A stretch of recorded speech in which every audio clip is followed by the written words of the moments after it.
Kwekwe, this is Stephen Ojiri, and this video is going to cover the topic of the history of espionage in samurai culture. So, the, before I begin, I need to say that this video is not meant to be 100% everything is perfect, everything is completely accurate, no question, everything is included. First off, brief history, brief overview. So some things will get more attention than other things, some things will be completely passed over. And to try to make an all-encompassing history, a video of the history would be just hours and hours and hours and hours and hours, right? So what I'm going to do is present historical fact and then probabilities. Now, when I say probabilities, I mean theories that are based on historical records with reasonable probability. So I will try to be very specific about what is established fact and what is assumption and or a theory or a hypothesis. And I will try to keep it to established fact more than hypothesis. So if your favorite little bit of history doesn't end up in the video or I talk about it and I don't talk about it a lot, I apologize. Feel free to leave comments. You guys can make your own videos too, audio files or video files if you feel compelled. So, and as a matter of fact, I encourage that. If you feel compelled to research and share your research, please do. You can produce written, video, audio. So as I always like to say, if nothing else, the video will stimulate your critical thinking and your passion for Bushi history. Okay, so with that having been said, in order to discuss espionage within samurai culture, we have to go pre-samurai culture. There's just no way around it. We have to look at the military culture of Japan let's start in the 500s. Okay. Actually, let's go forward a little bit. Because the thing is when we're getting in the 5 and 6, 700s, it's a very different kind of creature. So let's just jump ahead. Let's go ahead and say, or first things first. I know some of you really love to point to the sort of legends or the stories of Shotoku, of Prince Shotoku. And the thing is that's only a couple of handful of little clever tricks. So I'm not going to go into those. I'm not going to calculate those in as any kind of proof of espionage, other than just they are kind of clever tricks. When I say proof of espionage, what I'm going to be talking about is traditions of espionage. Like not just somebody had a clever idea and did it, but that there is some kind of teaching in place. So there's a tradition of espionage, not just a good idea. And for the prince's stories, it just looks like he's got these good ideas. There doesn't appear it to me at this time. There doesn't appear to be any evidence to support that there's a tradition of espionage there. So I will not be looking at Prince Shotoku's stories. Where I would like to start is I would like to start with the military conscription of the 700s. This is a key point. This is an extremely key point. You have to understand that in the 700s, there are no samurai yet. The military is a conscripted army. Japan is mimicking China. And it will mimic China through the 700s. Now, prior to the 700s, it's Japan, but it's very, very, it's very being influenced by a lot of Chinese things. And we will go back in a little bit to the year 500, into the 500s. But we're starting in the 700s because this is key. In the 700s, Japan is fully engaged in military campaigns that utilize a conscripted army. There are not samurai, there are not warrior clans. It is court nobles, and it is a standing army, which is mimicking China. So right here, we have a high probability of there being Chinese-style espionage in Japan at this point. To further support this, we know that it is around this time that let me remember how to pronounce Kibi no Makibi was part. Now this comes later. Kibi's journey to China. So Kibi no Makimi is an imperial envoy. He goes on two diplomatic missions to China. One in 1717, and then one in 1750. Right. So, and if you're interested, his life, he lived just shy of 100 years. Born at the end of the 600s, died at the end of the 700s. Something like 1690 to 780, or maybe 770, 775, something like that. I don't know the number right off the top of my head. But he's basically born at the end of the 600s and lives for most of the 700s. But the key thing is his trip to China in 717 and 750 are important.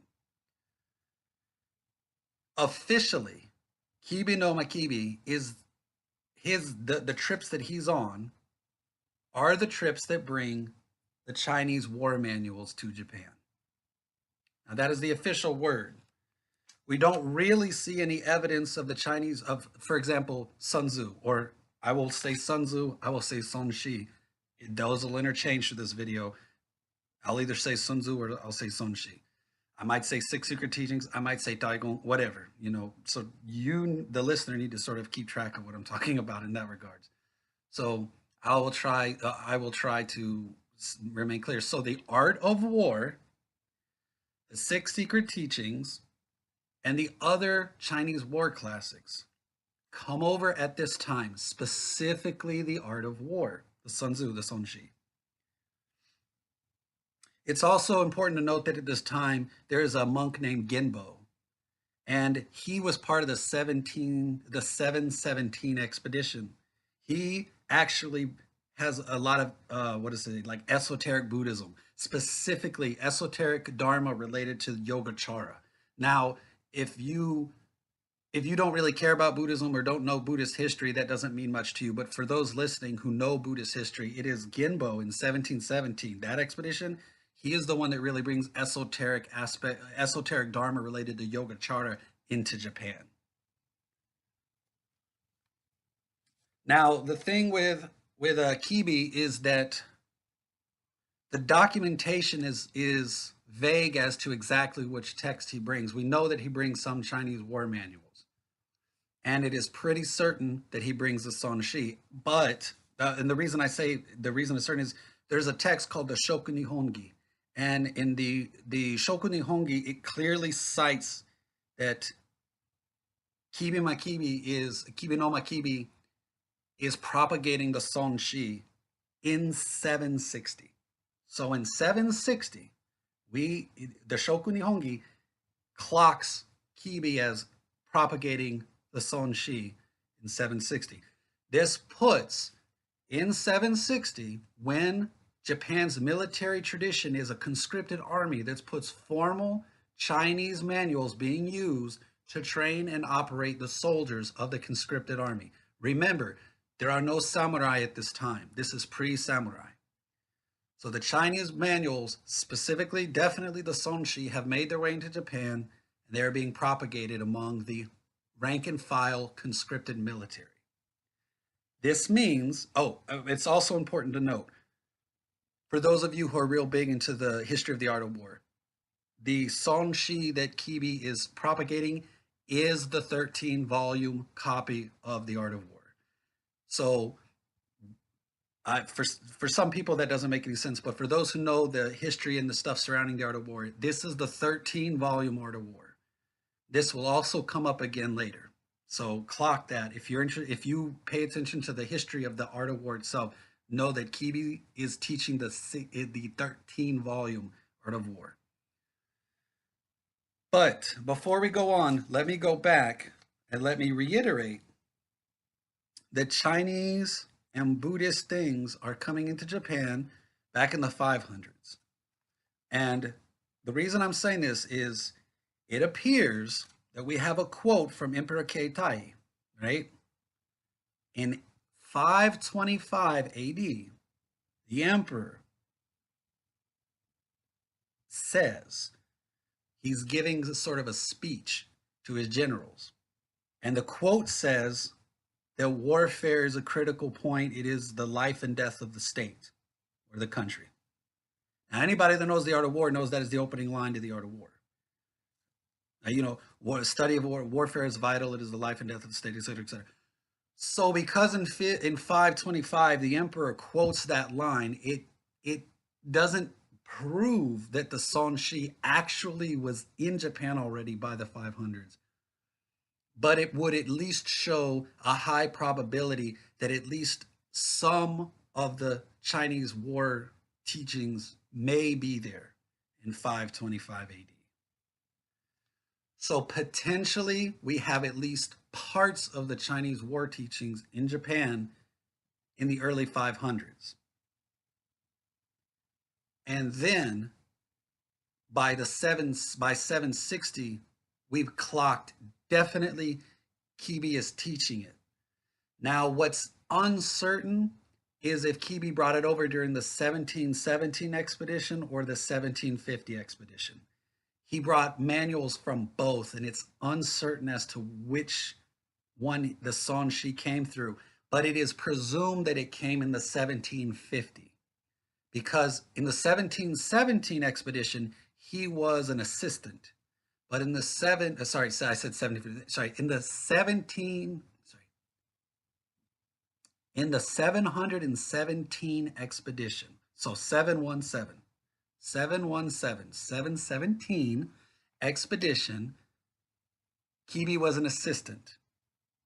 In the 750 expedition, he was one of the main diplomats. And then he's recorded as teaching in 760, so that's 760. So evidence would suggest the probability is best that he, being one of the diplomats of the 750 expedition, brought it over in the 750 expedition. And it was being taught to the Japanese rank and file conscripted army from 760, at least 760 on. However, and also the 750 to 760 makes sense too because he left in 750 and he was gone for almost a decade. So it would make sense that he left in 750, brought it back and started teaching it in 760.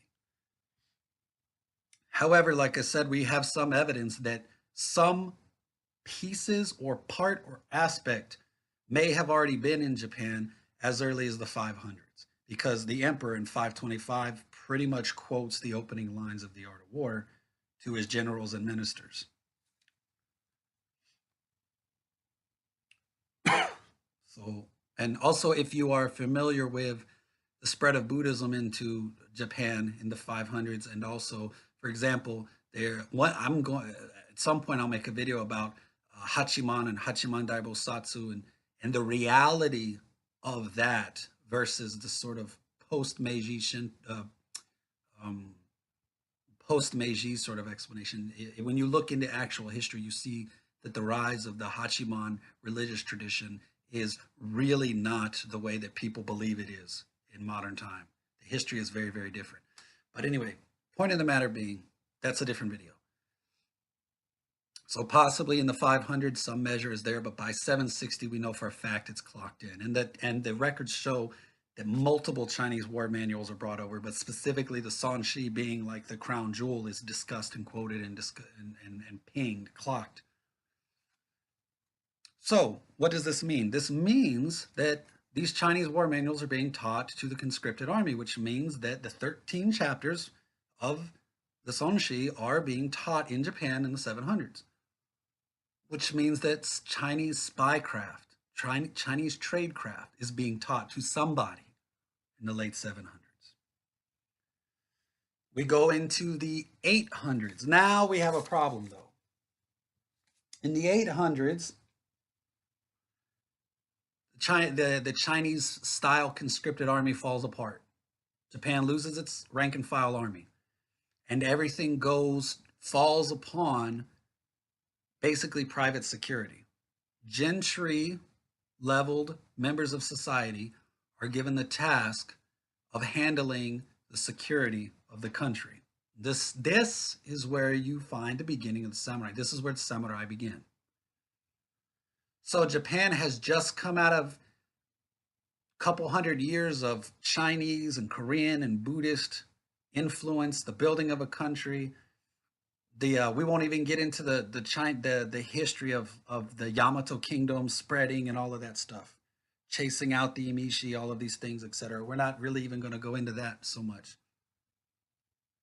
But what we can say is that it's a very Chinese kind of kingdom until you get into the 800s. Now, rank and file falls away. A lot of the government institution falls apart. Now, there's a couple of reasons for this. I mean, there was a smallpox epidemic. Food production started to fail. There's many reasons for why this fell apart, but in the end, it fell apart, and the samurai come into existence as security forces for the empire. So then the question is, what were they studying? Did samurai have any kind of curriculum at that point? And the answer to that question is very unanswerable. We can make the assumption that at this time they were studying the Chinese classics, which means somebody was studying the Chinese spying at the time. But we don't really have any good examples or records of espionage from this time period. We have a few little kind of things that happen there and there. There's skirmishes and wars and battles and fights all over the place. But we don't have anything that definitively says this was the sort of espionage at the time. So we can only assume that this new class, so to speak, this new warrior, the Bushi, the samurai, is, and they're not even really samurai just yet. There's still a very proto stage of samurai. You don't, I'd say really you start to get samurai in the 900s. Well, we'll get to that though. We'll get to that. I mean, technically in the 800s, the there's all of this stuff with there's a whole bunch of history I'm skipping here where the capital moves around and this all kinds of stuff happens. But in the end, you have the loss of the conscripted army and you have the rising of these private security forces. Okay. And reason there's no reason to disbelieve that they're studying the Chinese war classics. And what I'm about to get to next, event or not next, but eventually, is going to show you proof that they were studying the Chinese war classics. Okay. So, but we're going to skip through the 800s because again, we don't really have a whole lot that we can go into.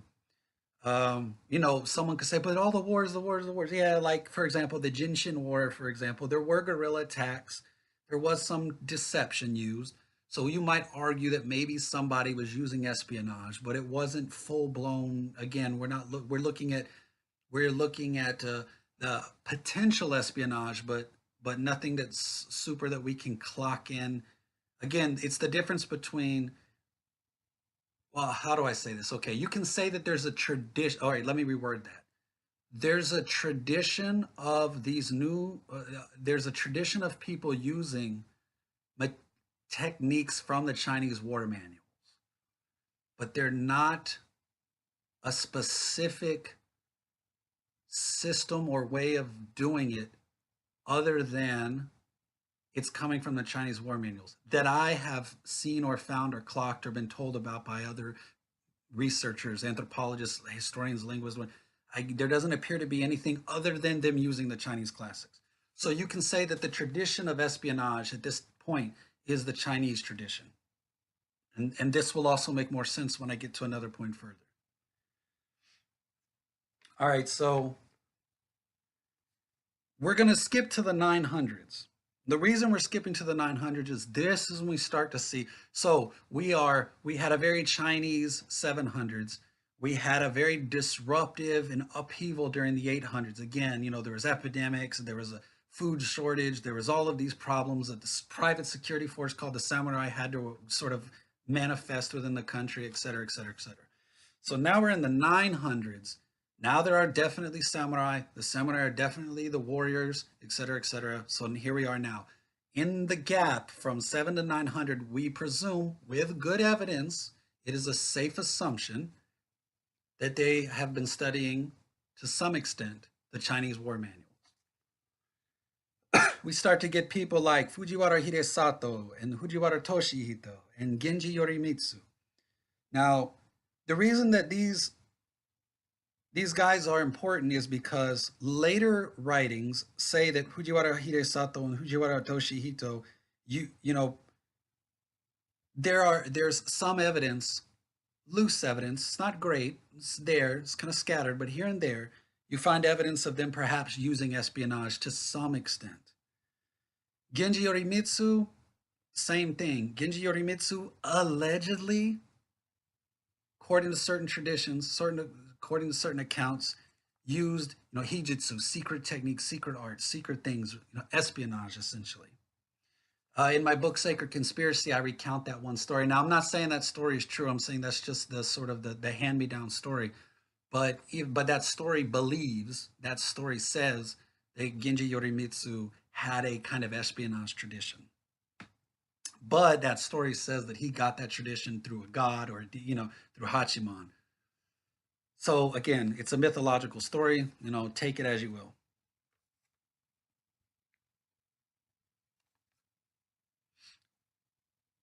At this point, we see a lot. Again, there's a lot of war. There's a lot of the suppressing the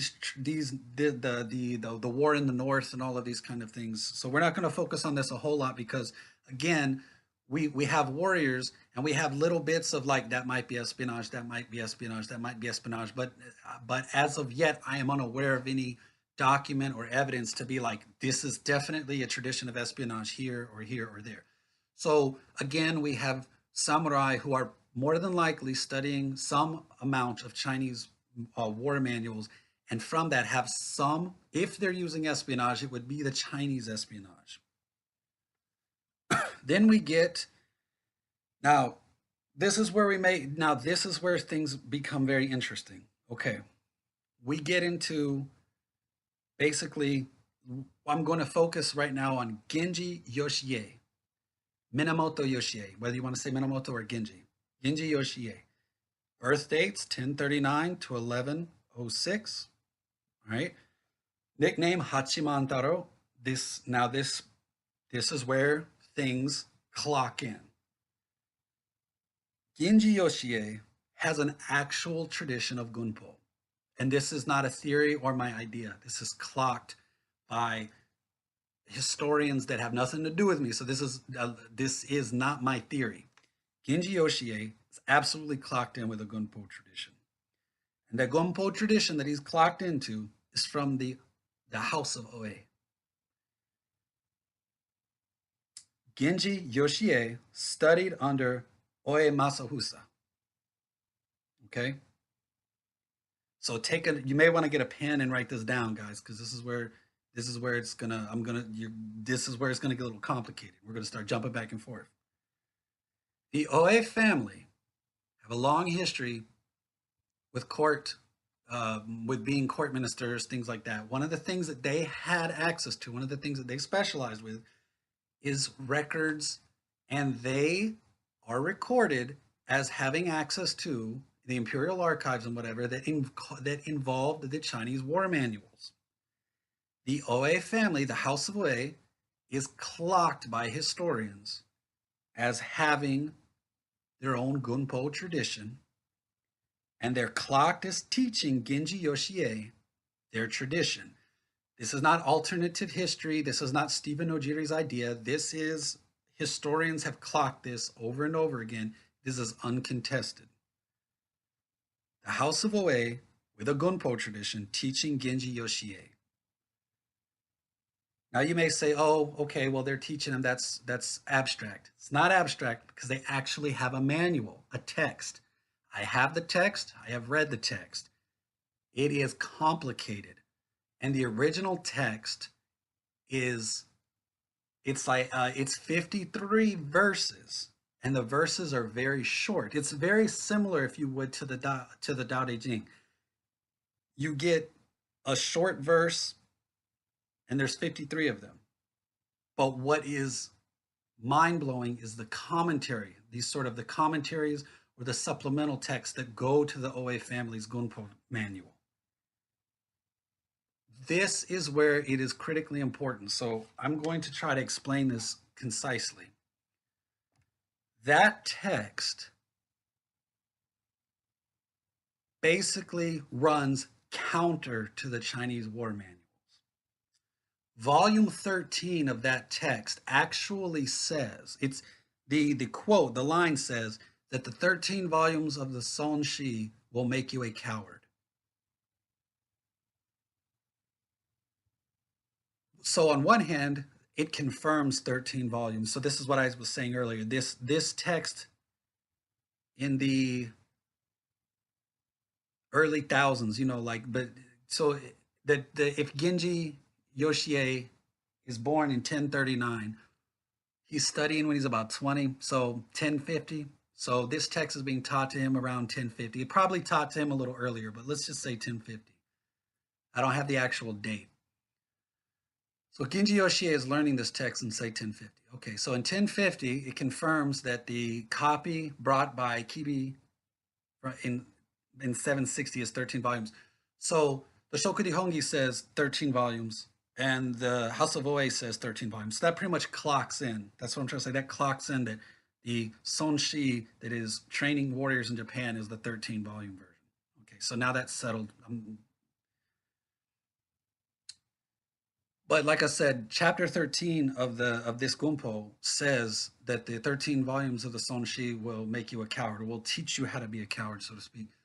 Now, the commentary, the supplemental material goes on to explain that, and it goes into this very interesting explanation of how the 13 volumes, how volumes 1 through 3 mean this, 4 through 6 mean this, 7 through 8 mean this, and then 9 through 11 mean this, and then 30, it breaks it up. It gives an interesting, it's very interesting because on one hand, you can tell that this House of Oe has studied this extensively, and they know like how to break it down and what means this. However, there is in this manual there is a Japanese nationalism, so to speak, where they are saying that, to be blunt, the one of the core messages of this manual is that Japan tried Chinese stuff and it didn't work. So now the warriors of Japan have to actually fight and live and die as Japanese warriors, and they need to put the Chinese material down. So it goes, so 53 chapters, and guys, the first chapter opens up just like the Nihon Shoki, where it talks about the sort of the cosmic egg, and then the cracking with so things becomes all the, it basically mirrors the Nihon Shoki when it starts off like that. Um, but anyway, it starts off very, very like Japanese pride, Japanese nationalism. And then it goes on, and it's really complex teachings, and there's a whole lot of Shinto religious stuff through the whole thing too. But there's this Japanese nationalist, very, very like, let's stop pretending to be Chinese and let's be Japanese. It goes in, there's this very, very Japanese nationalist sort of thing through the whole thing. Basically, and each one of these teaches the warrior like how to sort of not be a Chinese warrior, like a rank and file Chinese warrior, but how to be an independent sort of, heroic hero. And then there's a chapter about life and death, and then the commentary about life and death goes into all kinds of Shinto religious stuff about how the world was formed, and that, like, and how your life is an extension of the different gods, and this, and it's okay to die in glorious combat because it propagates Japan. It goes through all this stuff. So not only is there a bunch of like military arts, but it completely revamps the view of war and how war is approached. So if you have Sun Tzu in The Art of War, and in the Six Secret Teachings with Taiko, in the Six Secret Teaching, or Taiko, Japanese, Sonshi and Taiko, they are saying that you must be keen, calculating, you must wait, you must sort of weigh, you must do this stuff, use spies, deceive people. And then this manual says, no, fuck that. You need to just like run headlong at the enemy and die, right? Okay, I mean, essentially, like, It's basically saying that this is Japan. We have special rules because we're a special country, and our warriors need to not overthink things, and they need to not worry about all of this kind of stuff. Our warriors need to understand that they are spiritual warriors and that their life and their death is part of the grand play of the divinity, etc., etc., etc. So this is kind of a critical moment because what this means from the warrior perspective is Genji Yoshi is a major figure. He's like the poster child of the Genji clan at this time. He's studying this, he's incorporating this, he's living this. Genji Yoshi has he goes on to win a whole bunch of battles, but there's really no record of him winning them in any kind of Chinese way. He's winning them in this very uh, beast mode kind of, Japanese warrior way that he doesn't care if he lives or dies, et cetera, et cetera, et cetera, kind of way, right? So he's a hero. He's a hero among the Bushi. He's referenced throughout Bushi literature. It's Ginji Yoshi. He is Hachiman Taro. He is the god of war incarnate. Right. Okay. So, and actually, let me just say, when I said god of war incarnate, I'm being facetious here. Hachiman is not really the god of war. Let me just say, Hachiman Daibosatsu is the tutelary deity of the Genji clan. But he's not the god of war. So, but that's a different video. So Genji Yoshi is famous, and his teachers, the House of Oe. Now, the House of Oe, now this, they'll come up again, but at this point, there's kind of a dropping, almost not a full rejection, because the House of Oe doesn't fully reject the Chinese classics and teachings, but they really, really put them subservient on the lower shelf to this new Japanese way of just fighting people for glory and fame on the battlefield. Because remember, from the Chinese perspective, warfare is all about, defeating your enemy and staying alive for the propagation of politics and power, right? And the welfare of the common people. But this new viewpoint in this Gunpo manual is basically that like warfare exists for the sake of getting killed gloriously so that you can propagate sort of the divinity of life and death in Japan, right? So it's the usage of spies appears to really get knocked down because it does conspiracy and stuff is not talked about well in that manual. It doesn't. There's not really a whole lot of love in that gunpo system for like lying or deceiving or scouting or for not scouting but like spying and stuff like that. It basically is saying like um, if you're spying, it's roughly kind of like you're afraid to die, and you're afraid to die means that you don't have faith in the divinity of Japan. So it's very interesting. Well, we're going to move on from there. We're going to go to Genji Yoshitsune. Again, Genji Minamoto, same name. Genji Yoshitsune from 1159 to 1189, only 30 years. And then you have Kiso Yoshinaka, or who he started life Genji Yoshinaka, but if you know your history, he changed his name to Kiso Yoshinaka. He also only lived 30 years, 1154 to 1184. So these two 30-year-olds, so Club 30, are the next people in the sequence of history to show espionage, clandestine activity. Kiso Yoshinaka using asymmetrical warfare, some spies, some espionage, but not a lot. Not. There's nothing that's definitively spies. There's still ambushes, and we still find a tradition. There we have ambushes, but we don't really, and we have sabotage perhaps, but we don't really find spies and sort of deception or treachery or double crossing kind of thing. Very much. It's still, even with his guerrilla warfare and his asymmetrical guerrilla techniques, we still don't see definitive tradecraft. And then Genji Yoshitsune. Now, here's the thing with Genji Yoshitsune. Everybody says Genji Yoshitsune is a ninja, he's a spy master, etc., etc., etc. The question becomes where? In the Genpei War, Genji Yoshitsune is a brilliant tactician. He has amazing ambushes and he has amazing techniques. And he uses locals to guide him, to ambush attacks. His descent down the cliffs is probably one of the most epic tactics used. But the descent down the cliff isn't espionage. It is a guerrilla tactic. So there's definitely a tradition of guerrilla tactics here. But we don't really see much evidence per se at this time of people trying to either relive the Chinese espionage or create a Japanese espionage. Not yet.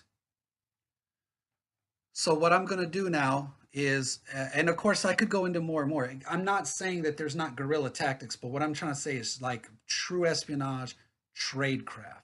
We don't really see either the Chinese stuff blossoming again, nor do we see a new Japanese system blossoming. We see a little bit here, a little bit there. So what we have is probably leftover traditions from the Chinese material still popping up here and there, but we don't see a definitive espionage tradition at this point. We see we see ambushes, we see guerrilla warfare, we do see some disguise, but we don't see proper tradecraft at this point. So I'm going to stop here and